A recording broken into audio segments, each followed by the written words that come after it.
Okay, preliminary title report. And this is an overview, so it'll just, if it piques some questions that you will have that'll help you in one of your transactions down the line, that's my intention here. And ATONs, how many sailors do we have in the room? Do we have any sailors in the room? Of course, you probably know what an ATON is, right? No. Okay. Anybody? An ATON. It's an aid to navigation. So, an aid to navigation would be a lighthouse, a life buoy, and the reason for these is to keep you from sailing into rocks or go adrift or go into a cliff or whatever it would be. So that's what an aid to navigation is. It's a red light. When you see the red light blinking out on the water, that's what this is. The preliminary title report, all of the title companies have a preliminary title report that looks basically like what you're looking at right now. And when you send me a title order, I email you a copy of the prelim for you to look over. The reason I do that is because you're kind of the front line in working on this property. You know more about the property at the time when you sell it than anybody else in the transaction. When we send you the preliminary title report, we believe that what is on the title report is correct and up to date, but sometimes it isn't. And why might that be? One would be that there was a trust deed that has been paid off for a long time, and when you take the listing as an agent, your client is going to tell you, it's free and clear, we don't owe anything. And so you know that there should not be anything against it other than maybe the first trust deed or whatever they tell you is against it. But when we get the preliminary title report, there could be a lien on here that they do not know about, or it has been paid, but they did not do a reconveyance. So what you get on the front page here is the title order number, the escrow company that is handling it for you, and the address of the property. Now, anybody can make a mistake. I mean, we could have the wrong address on there, and it's important for you to look at it and say, hey, you know, it is not 518 West Cypress Street, it's 519. So that could be a problem down the line if that is not correct.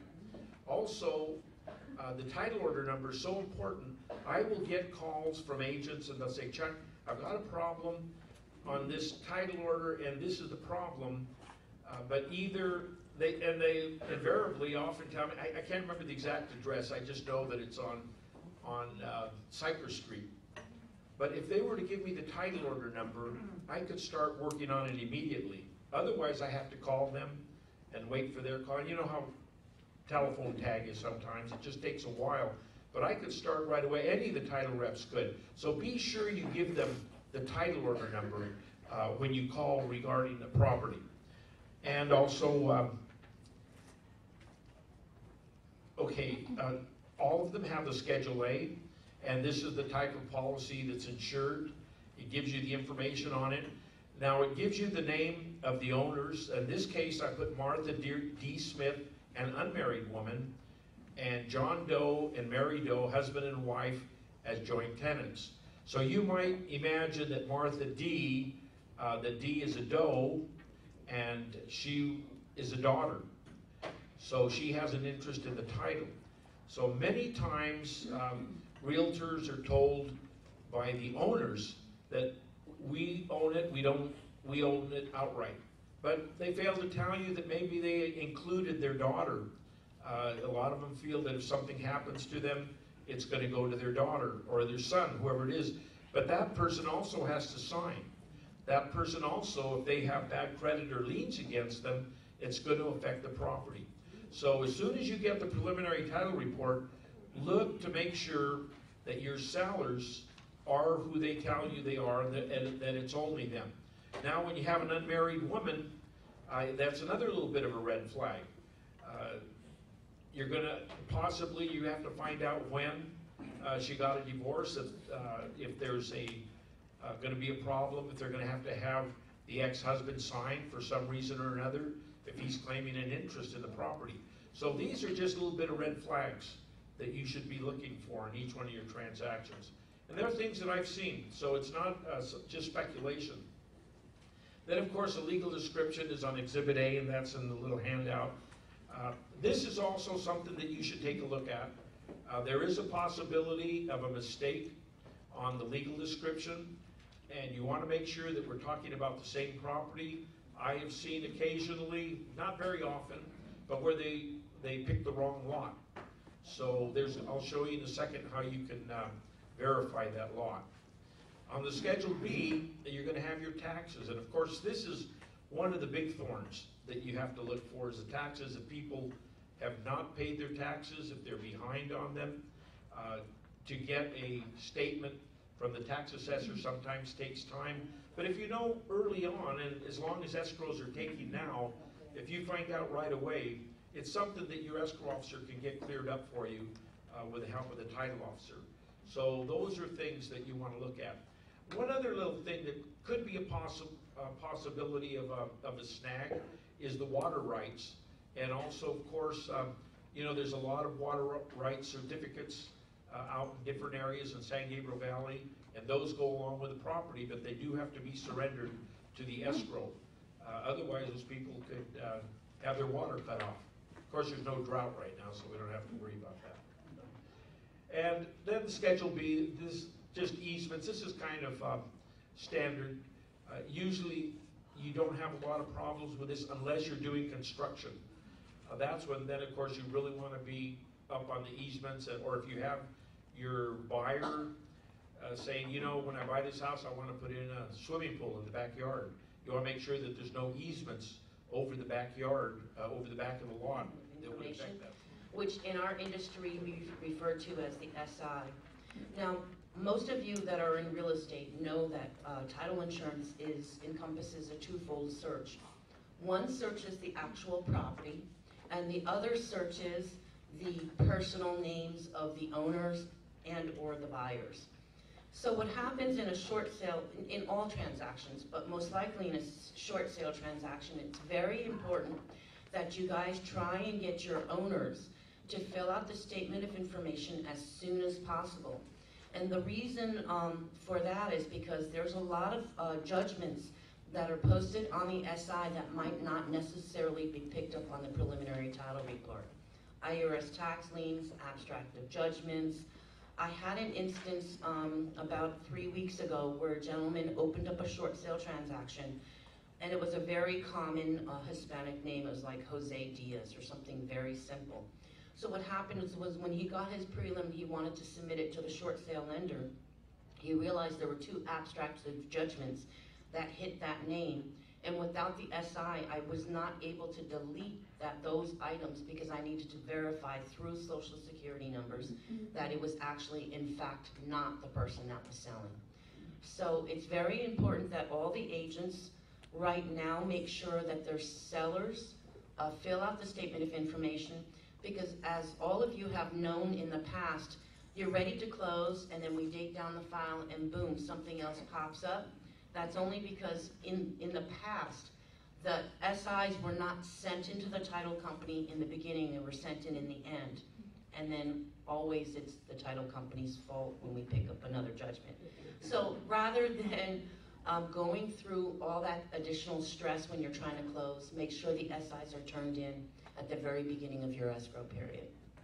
Thank you. That's it? That's it? I thought more. Because right now, short sales, and each area, each county, each city's different, varies. But right now, short sales, 1 out of every 3 open order transactions that the title companies are receiving is a short sale right now. Again, changes depending on the county, the area, and also the time, what's going on with the economy and the Obama administration. But right now, short sales are very, very popular. The good news is short sales are closing. The lenders are a little bit more knowledgeable, now have a couple of years of experience, so they are closing. Just takes a little while, a little time, a little patience, and a little knowledge. Each lender is different. I cannot say there is one set formula or cookie cutter form that every lender follows. No, they're all different. The number one problem with short sales, I would have to say, from a title company point of view, is expired demands. The problem with this is right now in today's transaction short sales, most of the short sales, there's multiple loans. People ask me, Yoli, what's the difference between this REO and short sale market versus the one in the 90s or the one in the 80s? Back in the 80s and 90s, maybe just one deed of trust, maybe two. Today's market, short sales, 2, 3, 4, and a lot of judgments with that. So there are multiple demands. So you have to keep track because not all demands on all the deeds of trust have the same expiration date. Okay, so you have to keep track because what happens is you are working on a transaction, on a short sale, you're concentrating and trying to get the approval and demand from the second, and guess what? The first expires, or the third expires, because we're concentrating on this. So you have to keep track of the expiration dates on the demand. That's very, very, very important. Who orders the demands? Well, on short sales, it's the negotiator, because now there's negotiators on sales, short sale transactions, or the listing agent. But on your standard sales, it's your escrow officer who orders the demands. What is a demand? Well, a demand is, it states exactly what is owed, okay? On that demand, it also will state the expiration date, the last date that that demand is good for. Now on these short sales, we even get demands that, like say for an example, the demand expiration date may not just say Friday, April 1st, which would give us all day April 1st. Some of these lenders are kind of ridiculous and say 10 a.m. in the morning, which only gives us a few hours in the morning. We don't even have the whole day to try to meet that cutoff time frame. And I'm mentioning that for a reason, and I'll let you know. On a demand, it'll also state what the lender would allow to pay the junior, all junior lien holders, judgments, HOA fees, etc. So that demand, that on a short sale, especially from the first lender, the lender who's approving the short sale, it's very crucial and very important because there's a lot of valuable information and crucial information that the escrow company, the listing agent, the title company has to abide by. It also has on that demand payoff instructions, and that's also very important when it comes down to the end and we're trying to close and we're running against the clock. The payoff instructions, the majority of them, it's a wire, so it'll mention the bank, the account number, and like I mentioned, sometimes the time frame. But on some lenders, they don't accept a wire. They want to be paid by check, so therefore we have to do overnight courier, which when we're running against the clock and we're doing a short sale and it's going to sale and we got to try to close, you can see where I'm going with this. When a lender says, no, we cannot have wire, we need overnight, you're going to see we're going to run into another day. We need another extra day for closing. All this is very important on a time frame and schedule when closing a short sale. We don't have the extra free time like on a regular transaction. A lot of times on short sales that we're closing, and I'm sure Elena and Chuck can vouch, it's going to sale. We're running against the clock, so the pressure and the stress is on. And that's why it's so important to keep track. Help your escrow officers keep track of all the time frames for the expired demands, okay?